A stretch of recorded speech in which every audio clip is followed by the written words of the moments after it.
வக்ரதுண்ட மகாகாய சூரியகோடி சமப்பிரப அவிக்னம் குருமே தேவ சர்வகாரியேஷு சர்வதா. தென்னாட்டுடைய சிவனே போற்றி, என் நாட்டவர்க்கும் இறைவா போற்றி. நண்பர்களே, இந்த புத்தம் புதிய காணொலியில் உங்கள் அத்துணை பேரையும் வரவேற்பதில் மிக்க மகிழ்ச்சி கொள்கிறேன். ஆங்கில புத்தாண்டு 2026 சிறப்பு பலன்கள், அதாவது 12 ராசிகளுக்கான பலன்கள் என்ன, அந்த வரிசையில இன்றைக்கு நாம் பேசப்போவது கும்பராசி.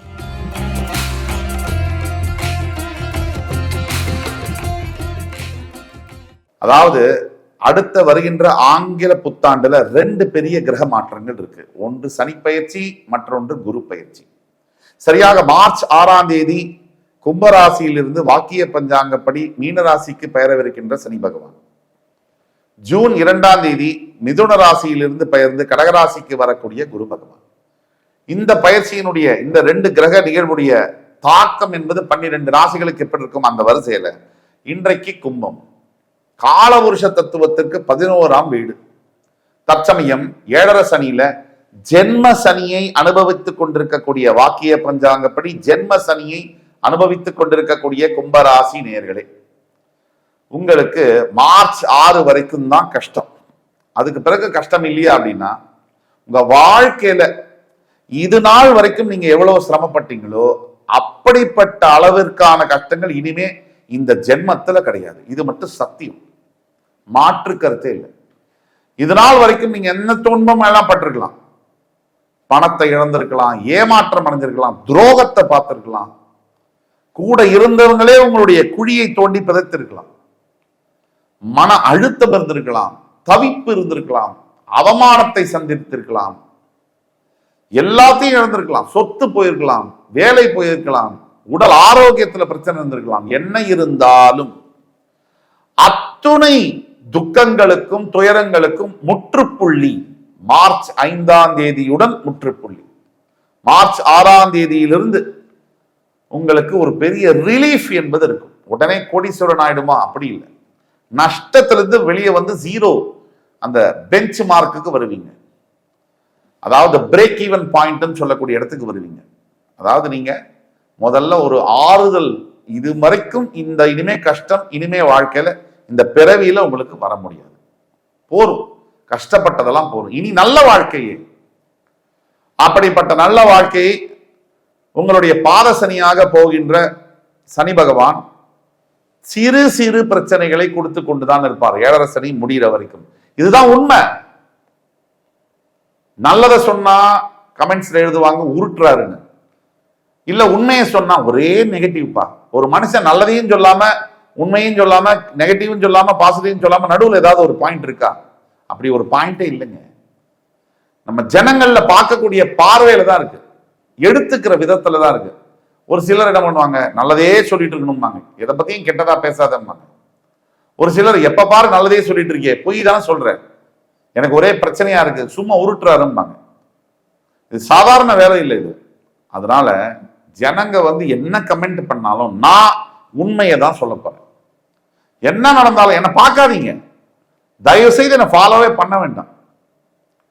இது ஒரு பிரச்சனையே இல்லை. எனக்கு வந்து இந்த மாதிரி வந்து ஒரு தவறான புரிதலோட பார்க்கக்கூடிய ஃபாலோவர்ஸ் என்பது தேவையில்லை. யாருக்கு தெய்வ நம்பிக்கை இருக்கோ, யாருக்கு என் மீது நம்பிக்கை இருக்கோ அவர்கள் மட்டும் இந்த ப்ரோக்ராம பார்த்தா போதும். இது எது விதமான கமர்ஷியலைசேஷனும் இல்லை. ஆக கும்பராசி நேயர்களுக்கு இந்த ஜென்ம சனி விடுதலை என்பது கிடைக்கும். அப்பாடான ஒரு ஃபீலிங் வரும். மார்ச் 6ஆம் தேதிக்கு பிறகு இந்த ஃபீலிங் வரும். ஜூன் 2ஆம் தேதி வரைக்கும் உங்களுடைய 2ஆம் இடத்திற்கு வரக்கூடிய சனி பகவானால் நீங்க எதுல கவனமாக இருக்க வேண்டும் என்றால் பேசுவதில் கவனமாக இருக்க வேண்டும். உங்களுடைய வாக்குஸ்தானத்தில் சனி பகவான் வருகிறார். சாதாரணமா நீங்க ஏதாவது சொல்ல போனாலும் அடுத்தவர்களாக அது தப்பாக புரிந்து கொள்ளப்படக்கூடிய நேரமாக இது இருக்கு. நமக்கு நேரம் நல்லா இருந்துச்சுன்னா நம்மளே தப்பா பேசினாலும் எதிர்க்கிறோம், சாரி சார் மன்னிச்சிருங்க. நமக்கு நேரம் சரியில்லைன்னா நம்ம நல்லதா பேசினாலும் எதிர்க்கிறோம், என்னடா பேசுற அப்படின்பா. இதுதான் காலத்துக்கும் நேரத்துக்கும் உண்டான வித்தியாசம். இப்ப குரு பார்வை, அதாவது ஜூன் 2க்கு பிறகு குரு பகவானுடைய பார்வை சரியாக விருச்சிகம், மகரம், மீனம், அதாவது உங்களுடைய 10ஆம் வீடு, 12ஆம் வீடு, 2ஆம் வீடு, இந்த வீடுகளின் மேல் குரு பார்வை விழுகிறது. குரு பகவானுடைய பார்வை 10ஆம் வீடு மேல் விழுந்தால் என்ன? அது விழுந்தா என்ன, விழலைன்னா என்ன? குரு பார்வை என்பது மிக மிக அவசியம். குரு பார்வை உங்களுடைய 10ஆம் வீடு மேல், அதாவது தற்சமயம் குரு பகவான் உங்கள் ராசியை பார்த்து கொண்டிருக்கிறார்.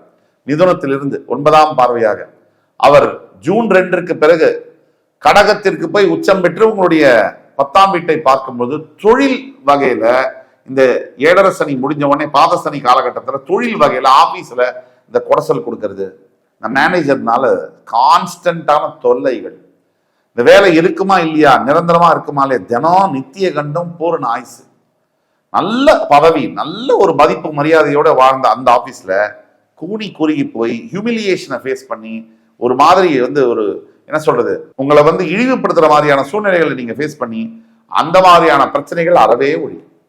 மறுபடி உங்களுடைய ஆதிக்கம், உங்களுடைய தைரியம், உங்களுடைய நம்பிக்கை, உங்களுடைய உழைப்பு என்பது வீண் போகாது. அதற்குண்டான பலன்கள், உங்களுடைய பதவி உயர்வு, யாரெல்லாம் உங்களை தப்பா பேசுறாங்களோ ஆபீஸ்ல அவங்களே உங்களை மறுபடி உங்க காலில் விழுந்து சரணாகதி ஆடக்கூடிய அளவிற்கு மாற்றங்கள் நடக்கும். அதே மாதிரி உங்களுடைய 12ஆம் வீட்டை குரு பகவான் பார்க்கும்பொழுது அயல்நாட்டு யோகம் என்பது கிடைக்கிறது. நான் ஃபாரின் கண்ட்ரியில படிக்கணும், கல்யாணம் பண்ணிக்கணும், இந்த விஷயங்கள்லாம் 12ஆம் வீட்டு குரு பார்வை நடத்தும். அதே குரு 12ஆம் வீட்டை பார்க்கும்பொழுது நிம்மதியான தூக்கம் முதல் முறையா வரும். கடந்த 5 வருஷமா ரோலர் கோஸ்டர் ரைடுல போய் கொண்டிருக்கக்கூடிய கும்பராசினர்களுக்கு இந்த குரு பார்வை என்பது 12ஆம் வீட்டை பார்க்கும்போது முதல் முறையா நிம்மதியான தூக்கம், கணவன் மனைவி பரஸ்பர நட்பு, இதெல்லாம் நடக்கும். அதே மாதிரி விரயங்கள் தடுக்கப்படும். அதே மாதிரி வெளிநாட்டு சம்பந்தப்பட்ட விஷயங்கள்லாம் அற்புதமா நடக்கும். சோ கடைசியா என்னன்னா, குருவுடைய 9ஆம் பார்வை என்பது உங்களுடைய தனஸ்தானத்தின் மீது விழுகிறது. அதாவது பணம் தங்குற இடம் தான் தனம், அந்த இடம் தான் வாக்கு ஸ்தானம், அந்த இடம் தான் குடும்பஸ்தானம்னு சொல்றோம்.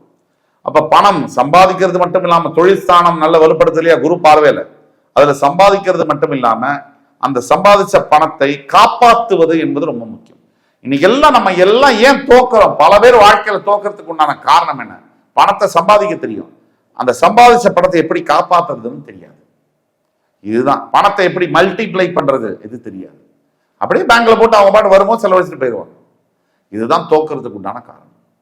அதே மாதிரி நீங்க வாக்கு கொடுக்குறீங்கன்னா அந்த வாக்கை காப்பாற்றி செல்வாக்கா மாற்றக்கூடிய யோகங்கள் குரு பார்வை ஜூன் 2க்கு பிறகு உங்களுடைய தனஸ்தானத்தின் மீது விழுவதனால் அது நடக்கும்.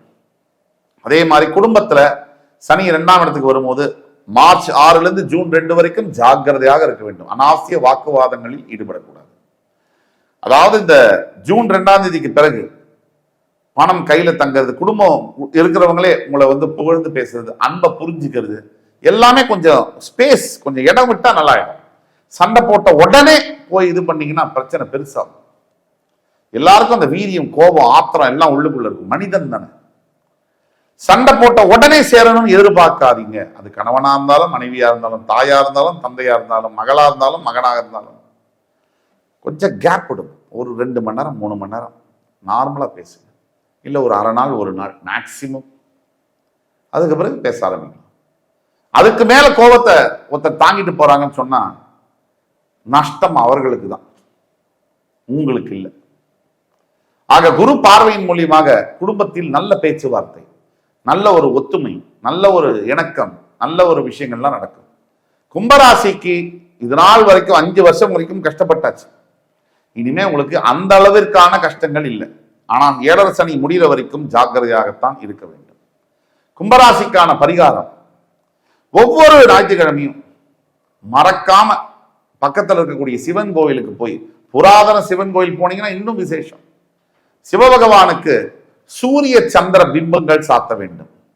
அதாவது சூரியனும் சந்திரனும் இருக்கா மாதிரி வெள்ளியிலேயோ இல்ல செப்புலேயோ சூரிய சந்திர பிம்பங்கள் சாத்த வேண்டும் சிவலிங்கத்துக்கு. அதே மாதிரி அன்னதானங்கள் கொடுக்க வேண்டும், தர்ம காரியங்கள் செய்ய வேண்டும். ஏழை எளியோருக்கு உங்களால முடிஞ்ச உதவியை செய்யுங்க. கல்விக்கான உதவி, ஒரு பெட்ஷீட் போர்வை வாங்கி கொடுக்கிறது, கால பயிர்வர்களுக்கான உணவு நீர் கொடுப்பது, இது எல்லாம் தான் உங்களை காப்பாற்றும். ஒட்டு மொத்தத்துல கும்பராசினியர்களுக்கு வருகின்ற ஆங்கில புத்தாண்டு என்பது மிகப்பெரிய ரிலீஃப் அதை கொடுக்கக்கூடிய ஆண்டு. இந்த எபிசோடு உங்களுக்கு பிடிச்சிருக்கும்னு நம்புறேன். அடுத்து வரும் எபிசோட்ஸ்ல மறுபடியும் உங்கள் எல்லோரையும் சந்திக்கும் வரை உங்களிடம் விடைபெறுவது உங்கள் சுபாஷ் பாலகிருஷ்ணன். நன்றி, வணக்கம், வாழ்க வளமுடன்.